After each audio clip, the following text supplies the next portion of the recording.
Merhaba.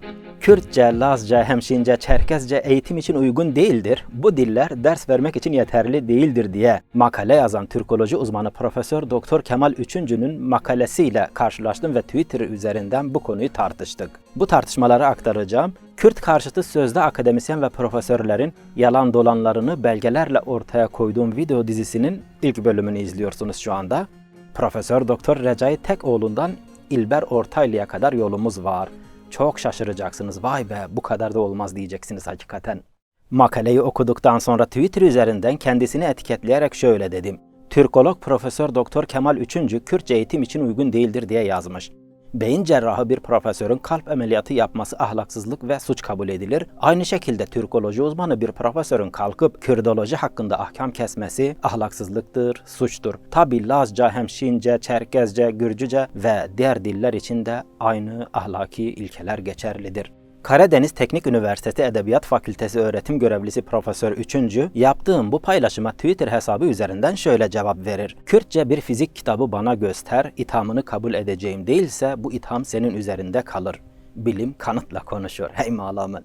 Kürdoloji uzmanı değil, yazdığı makalelerde Kürtçe üzerine ahkam kesiyor. Türkoloji uzmanlığı diploması var ama daha doğru düzgün Türkçe yazmasını bilmiyor. Üstüne üstlük üniversitede Türkoloji profesörü öğrencilere ders veriyor bu ünvanla. Düşünsenize hemen hemen tüm akademisyen ve profesörlerinin bu halde olduğu bir ülkede yaşıyoruz. Millet hepsi ha diyor, ferman ediyor. Ne acı değil mi? Ben de kendisine cevap olarak 1932 yılında ders kitabı olarak okutulan Kürtçe fizik kitabını göstererek şu ifadelere yer verdim. Kürdistan bölgesi ve Rojava'da fizik ve bilim dersleri Kürtçedir. 1920'lerden beri Sovyetler Birliği okullarında Kürtçe fizik ve bilim ders kitapları var. Bir cahil bilmediği konuda konuşabilir ama üniversite hocası bir profesörün hiç bilmediği bir konuda makale yazması ahlaksızlıktır, suçtur. Bakınız ekranda gördüğünüz Sovyetler Birliği Kürtçe okullarında ders kitabı olarak okutulan Kürtçe fizik kitabıdır. 1932 yılında basılan kitabın üzerinde Kiril alfabesiyle Kürtçe dilinde fizik çalışma kitabı yazıyor. Profesör Doktor Kemal Üçüncü, Kürtçe bir fizik kitabı bana göster, ithamını kabul edeceğim demiştin ya yanlış Türkçenle. Al sana Kürtçe fizik ders kitabı. Profesör Kemal Üçüncü kendini bu rezaletten kurtarmak için Kürtçenin eğitim dili olamayacağını ispatlamak için iki kaynak gösterdi. Verdiği kaynakların yazarlarına baktığımızda ikisinin de dil bilimci olmadıklarını, Kürtçe bile bilmediklerini gördük. Düşünsenize, Karadeniz Teknik Üniversitesi Edebiyat Fakültesi'nde öğretim görevlisi olan bir profesör bilimsel kaynak bile vermesini bilmiyor. Kim buna neden diploma vermiş yahu? Bu video dizisinin tümünü izlediğinizde Türkiye'deki tüm akademisyenlerin ve profesörlerin aslında böyle olduklarını göreceksiniz. Amerika'da üniversite okuyan Celal Şengör boşuna Türkiye'de üniversite yok demiyor. Üniversite yok ki Türkiye'de, bir dakika. Yok mu? Hayır. Bir tane bile yok. Durun, şimdi daha çok ders kitabı göstereceğim gibi Rojava özerk yönetimi ve Kürdistan bölgesindeki eğitim sistemini anlatacağım. Ders kitaplarını göstereceğim. Kürtlerden insanlık dersi alacaksınız. Ben Bedel Boseli, Kürtlerin dili, kültürü ve tarihi hakkında araştırmalar yapıyor, video olarak yayınlıyorum. Bedel Boseli adlı YouTube kanalıma abone olursanız hep beraber gelişiriz. Anlaştık mı? Video altındaki beğen butonuna basarsanız hep beraber gelişiriz. Kürt yönetimlerinde çok dilli eğitim ve Kürtçe ders kitapları. Resmi adı Kuzey ve Doğu Suriye özerk yönetimi olan Rojava Kürdistan'ındaki ders kitaplarını ekrana ekledim. Bunlar Kürtçe dilinde yazılmış fizik, kimya, biyoloji, matematik ve diğer bilimsel ve akademik ders kitapları.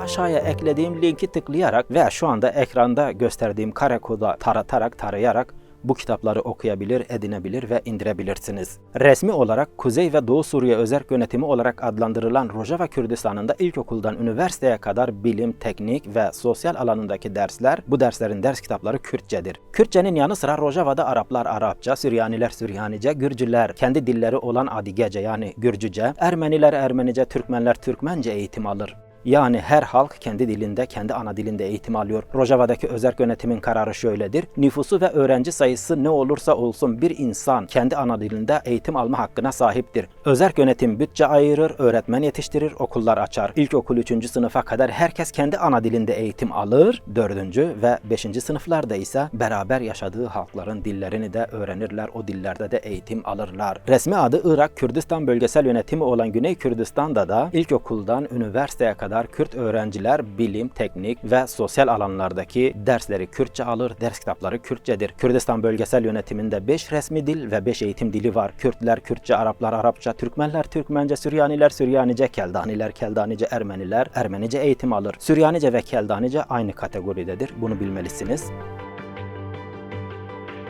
Kıymetli Kürtler, konuyu değerlendirirken şu bilinçte olmalıyız. Kürdistan'da yaşayan Arap, Süryani, Keldani, Türkmen, Ermeni, Gürcü gibi halklar alın teriyle çalışıp yoruluyor, ailesi için kazandıkları gelirin bir kısmını vergi olarak Kürdistan yönetimlerine veriyor. Herkesin kendi ana dilinde eğitim alma imkanı onların kendi ödediği vergilerle, paralarla oluyor. Yani kimse kimseye iyilik yapmıyor, lütufta bulunmuyor. Bunlar tamamen insan haklarıdır, haktır. Bakın Türkiye, İran gibi inkarcı ülkelerde Kürtçe eğitim öğretim olacaksa zaten Kürtlerin kendi ödediği vergilerle, evet çok küçük bir kısmıyla olacak. Tabii Türkiye ile İran gibi devletler Kürtlerin kendi alın teriyle kazandığı paraların büyük bir kısmını vergi olarak alıyor. Aldığı bu paralarla Türkçe ve Farsça için harcama yapılıyor. Üstüne üstlük Kürtler ve diğer halklardan aldıkları paralarla o halkların dil ve tarihini asimile etmeye, yok etmeye çalışıyorlar. Böylece vergi emanetine ihanet ediyorlar, haksızlık yapıyorlar. Bu nankörlüktür, inkardır ve ihanettir, emanete ihanettir, vergi emanetine ihanettir, yediği kaba tükürmektir. Bunlar bir de hiç utanma, sıkılma belirtisi göstermeden kendilerini haklı çıkarmaya çalışıyorlar medyada, televizyonda, internette. Yani bunun savunulacak hiçbir tarafı yok.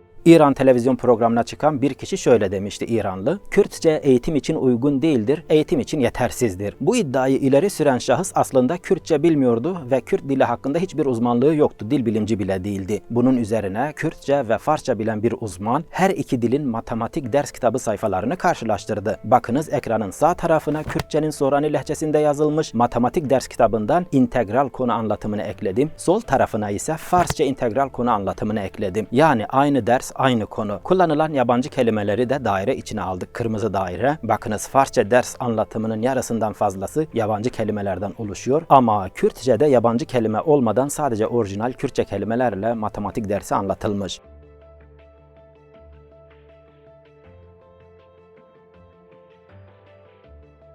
Bedel Bosele adlı sayfa ve kanalımı takip ederseniz Kürtçenin kökeni, tarihi hakkında ilginç bilgiler öğreneceksiniz. Örneğin 7000 yıllık hikayedeki Kürtçe ve diğer videolarımı izleyebilirsiniz.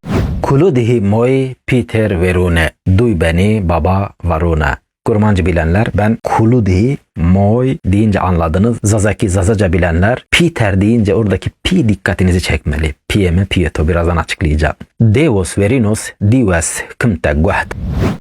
Başka bir videoda Kürtçe, Türkçe, Arapça, Farsça gibi dilleri karşılaştıracağım orijinal ve rafine tarihi kaynaklar ışığında. Göreceksiniz ki bunlardan Kürtçe en eski imparatorluk ve medeniyet dilidir. Buradan Med İmparatorluğu'na atıfta bulunuyorum. Videolarımı izleyenler bilir, ben çok net ve kesin rafine orijinal tarihi belgeler gösteriyorum. Bu söylediklerimden hiç şüphe yok. Belgelidir. Ekrana 1. Erdeşir'in 224 yılında yani yaklaşık 2000 yıl önce Sasani İmparatorluğu'nun nasıl kurduğunu anlatan Karname-i Erdeşir-i Babekan adlı kadim Pehlevice kitabın sayfasını ekledim. Ud Karezari Kurdanşahi Mahik Freneft. Binlerce yıl önce yazılmış bu orijinal belgede Kurdanşahi Mahik, Kürt Med Kralı diyor orijinalinde. Şimdi ekranda Evliya Çelebi'nin yaklaşık olarak 400 yıl önce yazdığı kendi kitabı, kendi el yazmasını görüyorsunuz. Kürdistan için şöyle diyor. Memalik-i azimdir. Bir uci canibi şimalde diyar-ı Erzurum'dan, diyar-ı Van'dan, diyar-ı Hakkari ve Cizre ve İmadiye ve Musul ve Şehrezul ve Harir ve Erdelan ve Bağdat ve Derne ve Derteng ve ta Basra'ya varınca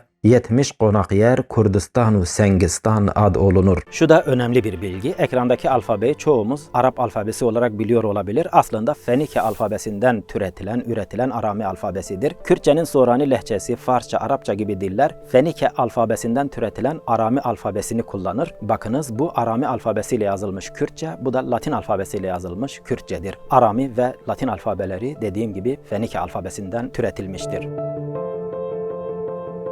Ben Bedel Boseli, Kürtlerin dili, kültürü ve tarihi hakkında araştırmalar yapıyor, video olarak yayınlıyorum. Bedel Boseli adlı YouTube kanalıma abone olursanız hep beraber gelişiriz. Bu Kürt tarihi çalışmalarımın devam etmesini istiyorsanız sponsor olabilirsiniz, destek olabilirsiniz. Bakınız burası çok önemli bir Mesela çünkü düşündüğünüzden çok daha büyük masraflar içeriyor tarihi araştırmalar. İletişim bilgileri açıklama kısmındadır. Bedel Bosele adlı YouTube kanalımın açıklama kısmında. Oradan bana ulaşabilirsiniz. Anlaştık mı? Dınav xeyru xaşi de bölümü serkeftim.